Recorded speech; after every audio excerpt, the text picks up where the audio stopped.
Tetapi tadi kecurigaan itu berdasar karena apa? Banyak hal yang pernah Presiden juga sampaikan bahwa dia juga bisa menggerakkan aparat-aparat untuk melakukan hal-hal tersebut, ya kan, dalam berbagai kesempatan dia sendiri yang menyampaikan. Itu satu. Gini, nah yang kedua belum selesai bos. Nanti lo boleh panjang habis ini. kan tadi sudah disampaikan Anies sama produk karena nggak mungkin bisa diterima oleh PDIP. Nggak mungkin. Itu juga disampaikan oleh Tadi udah sampaikan secara ideologis nggak ketemu. Sesuatu dalam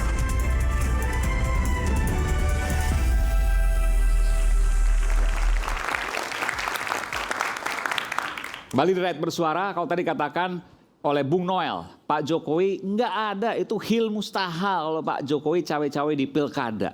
Itu nggak mungkin, betul ya Bung Noel ya?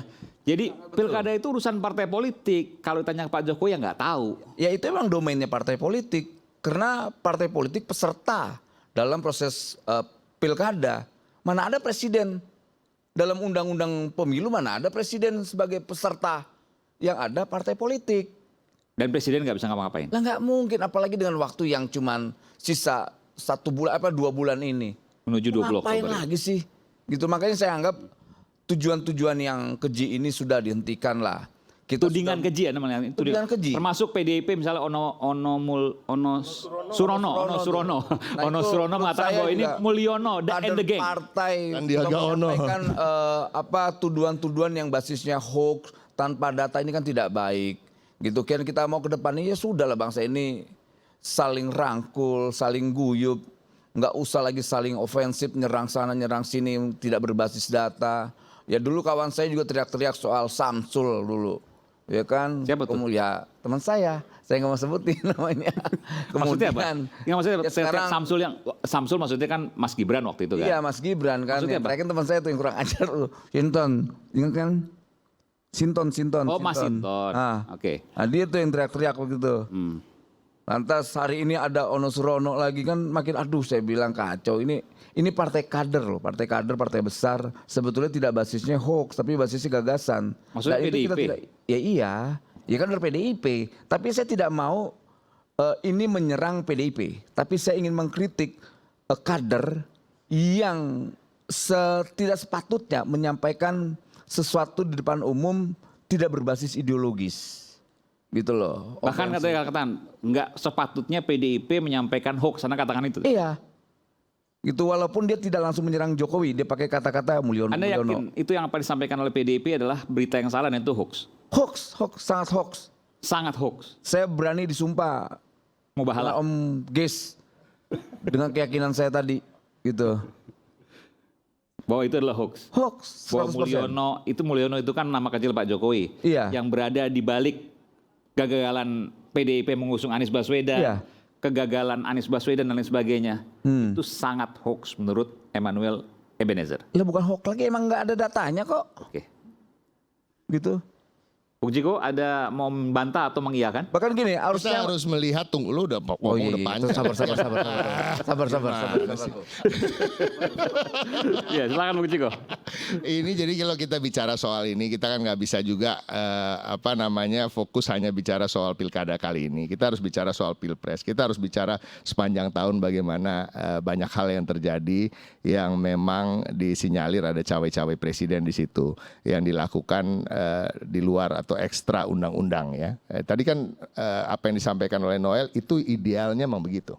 Idealnya seharusnya begitu. Seharusnya begitu. Seharusnya seperti itu. Seharusnya semua dilakukan sesuai undang-undang, dilakukan sesuai aturan. Guyup rukun. Iya. Tadi ketika Bang Geis menyampaikan terkait soal penyanderaan beberapa partai politik misalnya ya, terkait dengan Nasdem, dengan PKS, saya ngintip ke sahabat saya di Wakil Sekjen PKS tadi, agak ngangguk-ngangguk juga gitu. Jadi pada prinsipnya gini, ini Maksudnya gimana nih? Maksudnya gimana nih? umum, sudah rahasia umum. Ini sorry Noel ya, ini jangan berbicara di mana masyarakat itu nonton terus ngenyek gitu. Ini orang ngoceh apa sih gitu loh. Ngeliat lo tadi yang nonton nih anak-anak muda begitu. Kalau nggak begitu mereka kemarin nggak turun ke jalan. Ya kalau nggak begitu mereka koalisi masyarakat sipil juga tidak mengkritisi Presiden Jokowi begitu keras.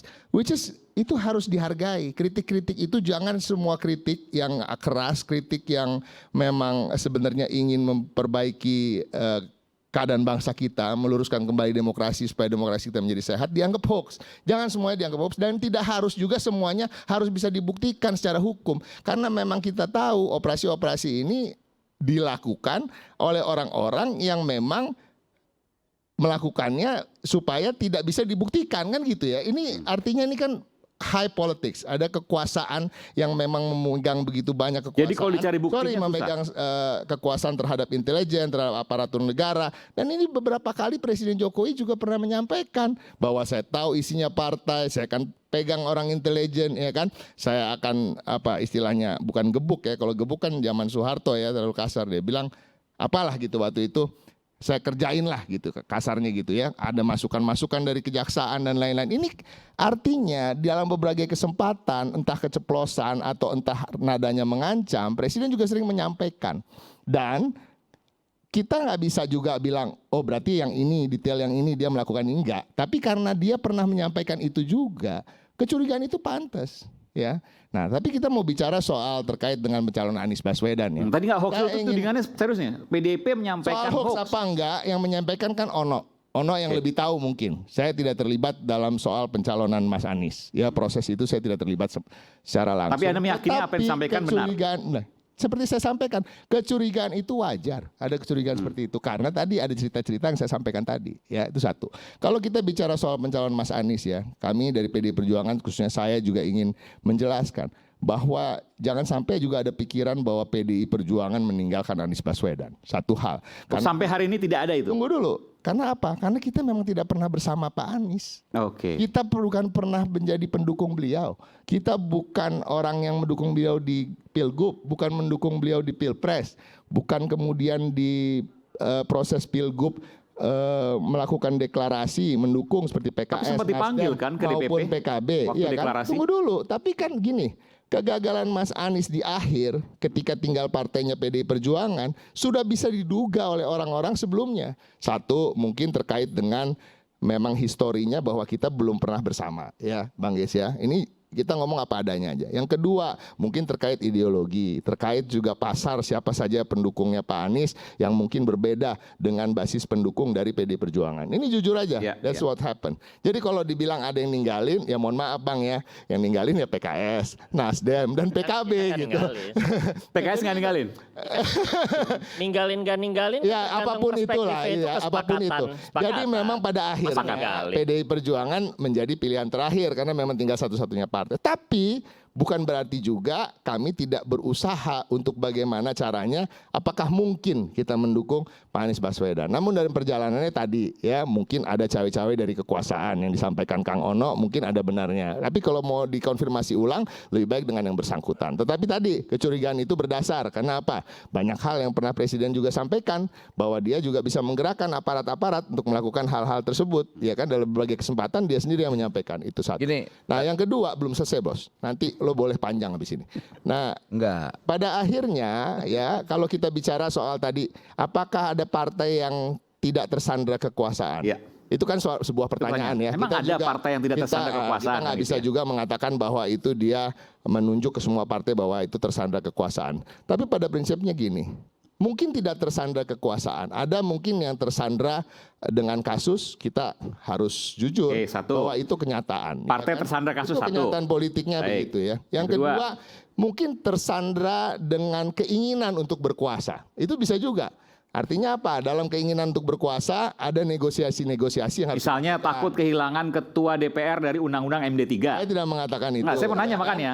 Saya tidak mengatakan itu dan saya nggak tahu persis apakah Oke. ada ancaman-ancaman seperti itu ya. Yang saya rasa secara fatsun politik seharusnya nggak ada gerakan-gerakan ke arah sana. Tidak ada. Ya kan? Oke, baik. Apalagi Ini untuk konfirmasi mengandalkan sekalian ya. partai politik lain. Karena kan ada Kita harus PDIP. juga menghargai keputusan konsensus yang sudah diputuskan Oke, sebelumnya. ada beberapa faksi Menghargai juga keinginan masyarakat dan masyarakat paham bahwa siapa yang mendapatkan suara terbanyak akan menjadi ketua DPR. Nggak, saya mau nanya benar. Karena ini perlu dijelaskan juga. Ada beberapa faksi kenapa kemudian PDIP gagal mengusung Anies Baswedan. Yang pertama tadi betul karena ideologis. Yang kedua ada juga yang kemudian takut kasusnya dibuka. Faksi kedua ya. Faksi ketiga karena takut kalau nanti Undang-Undang MD3 dicawe-cawe, PDIP yang juara satu pemilu legislatif kemarin tidak jadi ketua DPR karena undang-undang MD3-nya diubah. Itu bisa jadi variabel-variabel yang dimungkinkan untuk bisa menjadi efek dengan apa. Jadi tidak dibantah nih ya.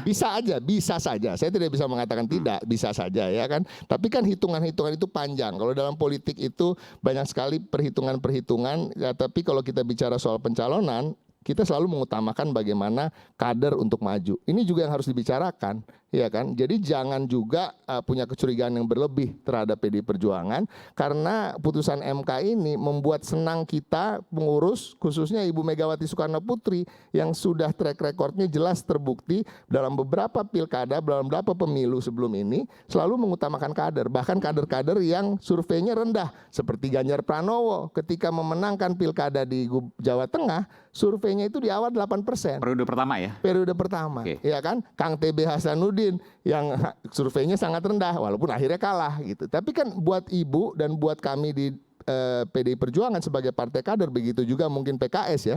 Artinya apa? Kita ini udah mempersiapkan kader sekian lama untuk bisa duduk di jabatan-jabatan strategis di pemerintahan, baik itu yang dipilih ataupun yang ditunjuk, ya kan? Artinya ini antriannya aja di internal udah panjang, Bos. Jadi nggak masalah kalau kadang-kadang tadi, kalaupun kita mencoba mengusung Pak Anies gitu. Tapi kembali lagi, antrian di internal itu pun udah panjang. Baik. Jadi bagaimana caranya, ya akhirnya kita ketemu rumusnya, ya lebih baik mengusung kader. Oke. Gitu. Tadi sebetulnya apa yang disampaikan Jangan menyampaikan Bung apa yang Ciko, gampang dikenyek gitu kan. Ya, tadi apa yang disampaikan Ciko sebenarnya sudah terkonfirmasi soal terkait Anies. Pertama, PDIP secara ideologi tidak ketemu. Kedua, dia bukan kader. Ketiga, PDIP tidak pernah bersama dengan. Keempat, ada kemungkinan cawe-cawe. Yang keempat tidak. Nah, artinya Udah ditambahin tuh. sudah terkonfirmasi bahwa terkait yang namanya Mulyono itu tidak ada. Kan sudah dijawab langsung sama Ciko. Nah, itu memang ada persoalan-persoalan irisan ideologis secara historis. Kenapa PDIP tidak mengambil keputusan itu? Jangan lagi dikambing hitamkan Pak Jokowi dong. Gitu loh. Sedikit-sedikit Pak Jokowi, sedikit Pak Jokowi. Jangan-jangan nanti Ciko sakit perut, Pak Jokowi lagi disalahin. Karena sebenarnya nggak sedikit-sedikit, Gitu. Pak Jokowinya banyak. Kemana gitu loh. Ini kan semua diuntungkan dengan keputusan MK. Saya ini kan pendukung Anies juga. Gitu. Mas Ges pendukung Anies, PKS pendukung Anies. Nah, sebetulnya PDIP yang kemarin sudah sedikit, saya lihat sudah cukup bagus ya, sudah mulai berani.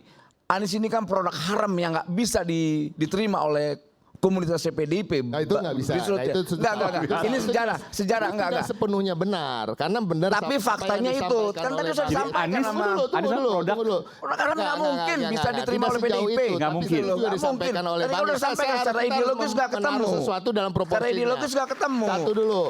Gitu. Saya Itu sudah bilang, terjawab. saya katakan bahwa satu, ya. Ada hitungan-hitungan ideologis. Saya tidak mengatakan tidak ketemu secara ideologis. Kalau kita melihat seorang pribadi, Tadi sudah disampaikan oleh ya kan Bung kita Ciko. bicara Secara ideologi nggak basis ketemu. pendukung. Dia Basis bukan pendukung. kader. Gini ya, Kemudian kita nggak pernah ngedukung bicarakan dia. ada basis pendukung. Kan itu kalau artinya udah dibilang benar bahwa dong. Pak Anies, Nggak ada adakah terkaitnya dengan suara-suara dari Jokowi? bawah harus bawa PDI Perjuangan untuk mengusung Pak Anies? Ada. Tadi ada buktinya, itu ada hitam atas putihnya bahwa DPD betul PDIP Jakarta, PDI Perjuangan Jakarta ingin salah satunya mengusung nama Pak Anies. Jadi ada beberapa Tapi mayoritas kan belum tentu. bahkan 5 nama, ya kan, disimulasi ada yang sebagai cagup, ada yang sebagai cawagup. Nah, salah satu nama ada nama Pak Anies Baswedan. Nah, ini nggak bisa dipungkiri, ya. Tetapi setelah kita kembali lagi cermati, dalami, dan kemudian hal-hal yang terkait eksternal juga kemungkinan ada yang seperti disampaikan Kang Ono, di mana saya nggak mengetahui secara persis, tapi patut dicurigai itu tentunya ada Jawab sesuatu secara yang jujur. terjadi. PDI benar-benar menginginkan Anies atau tidak? Sumpah nih, kita sumpah mau di sini.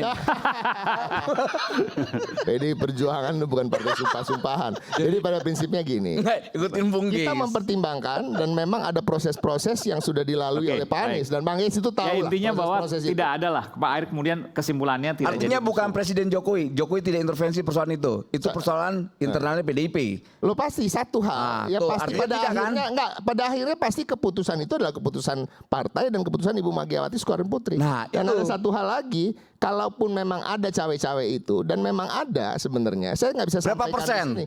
Berapa persen bisa Memang ada mempengaruhi cawe-cawe dari kepala Bu Mega. Nggak ada, Bu Mega nggak ini ada orang kepentingan, prinsipil. nggak ada Bu Mega ini orang prinsipil. obligasi gue untuk menjawab pertanyaan lu tuh nggak ada. Memang ada Menjawab cawe, pertanyaan Aiman. memang ada cawe-cawe tadi Jawab perkataan. dong, fair Nggak juga dong. penting pertanyaan lo. Ya, penting. Bentar, Ini bentar. pertanggungjawaban Bentar, publik. bentar. Ini pertanggungjawaban publik kok. Bentar, saya tanya. Dijawab kok, nggak bisa kok. Ini nggak tanggung jawab. Memang ada cawe-cawe Anda katakan tadi. dong. Bang Aiman. Kalaupun ada Bentar. cawe-cawe itu, ya ini satu ya. Saya nggak bilang nggak ada dari awal. Ini jangan diulang-ulang lagi. Bahwa ada cawe-cawe betul. Berapa persen itu saya nggak tahu persisnya berapa persen. Ya, tapi kan tadi pertimbangannya banyak. Bukan hanya soal cawe-cawe. Tapi saya bisa pastikan keputusan akhir tidak mungkin efeknya adalah dari cawe-cawe. Karena kita tahu bagaimana Ibu Megawati Soekarno Putri. itu. Ya kan gitu. Bahwa cawe-cawe itu ada, iya. Tapi keputusan akhir ada di Bu Mega. Gitu kan? Betul. Enggak. Jadi gini, kalau cawe-cawe itu saya boleh bantah bahwa 1000% enggak ada. Cawe-cawe Pak Jokowi maksudnya? Pak Mulyono ya, Pak Jokowi ya. Karena begini, pernyataan Orno Surono itu, yang ora ono buktine itu, sudah dibantah oleh juru bicara Anies namanya Sarwan Hamid atau siapa ya, Bung Geis. Intinya bahwa ada dua hal. Yang pertama, bahwa Pak Anies tidak ada aspirasi dari masyarakat Jawa Barat nih, kasus Jawa Barat ya, untuk Pak Anies Ya, nyagup intinya di sama Jawa sekali Barat. tidak menyebutkan nama Pak Jokowi ataupun Nah, dan yang Mulyono kedua waktu itu. tidak ada aspirasi dari partai untuk meminang Pak Anies di yang Jawa Barat. Oke, jadi kita selesai dulu di situ karena ini udah fix dari jubirnya Pak Anies. Ya, saya nggak tahu apa resmi atau enggak, nanti Bung Geis juga bisa konfirmasi. Terus saya hanya mau memberikan sedikit pencerahan Bung Geis bahwa ada partai yang tersandra, ya Bung Geis cerita tadi contohlah Nasdem lah ya kan. Kalau saya melihat bahwa Pak Anies akhirnya bisa nyapres kemarin, begitupun Pak Ganjar, walaupun Pak Ganjar juga kan ada indikasi ya kasus yang hukum lah ya kan. Tapi kalau kita melihat bahwa kader Nasdem 2 orang itu, Menteri Pertanian dan juga Menteri Kominfo itu secara terang benderang dan sudah dibuktikan di pengadilan mereka melakukan korupsi. Yang satu Kominfo itu 8, sekian triliun. Joni Plate. Oke. Joni Plate ya kan. Terus yang Kementan itu penyalahgunaan operasional kementerian itu kalau nggak salah 43 miliar. Syahrul Yassin Limpo. Dan itu sudah dibuktikan Bung Geis. Jadi janganlah masyarakat ini kita bodohin gitu loh dengan framing yang Bung Geis bikin atau opini. Toh ini kenyataan hukum itu sudah terjadi gitu loh. Ada bukti-bukti yang secara nyata dan transparan, masyarakat kita juga bisa lihat kok. Pengadilan itu kan disiarkan secara langsung gitu loh. Ya, hanya mengenai Pak Anies apakah benar dijegal atau tidak, itu kan hanya framing juga. Itu kan hanya sumir ya, kita nggak bisa buktikan gitu loh. Buktikan bahwa memang ada ataukah memang tidak ada. Ya, jadi kembali lagi saya sebagai anak bangsa ya kan berkewajiban untuk meluruskan itu. Dan marilah kita song-song pilkada kali ini jangan lagi ada isu-isu hoax atau bohong.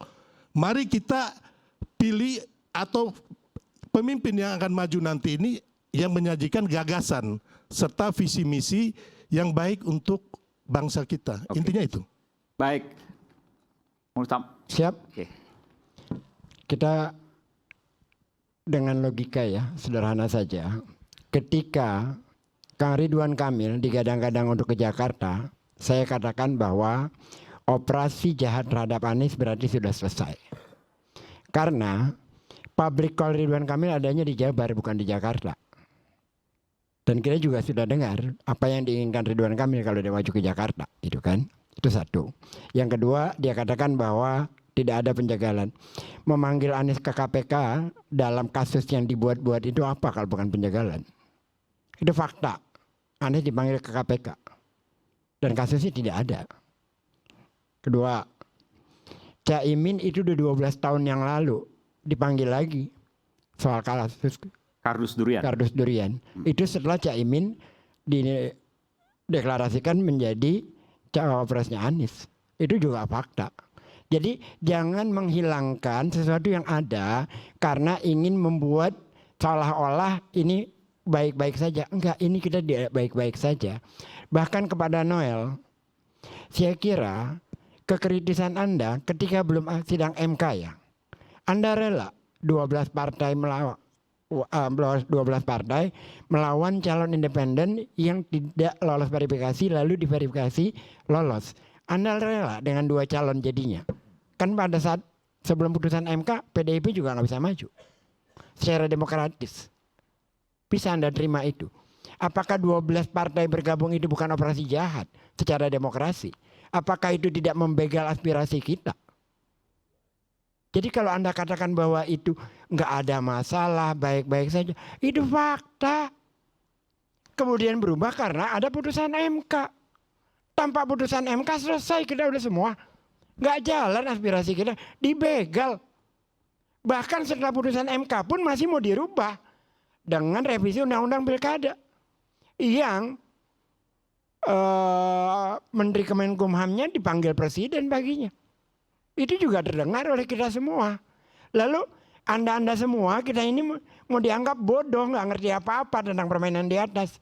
Nggak begitu Bung, semua orang juga paham apa yang terjadi. Walaupun tidak bisa dengan bukti hitam di atas putih, nggak mungkin hal-hal kayak gini. Tetapi kan kita bisa membaca apa yang dibalik berita, kan gitu. Silakan. Nanti selepas jeda saya berikan kesempatan termasuk Bung Rocky. Saat lagi tetaplah bersama kami di Rakyat Bersuara.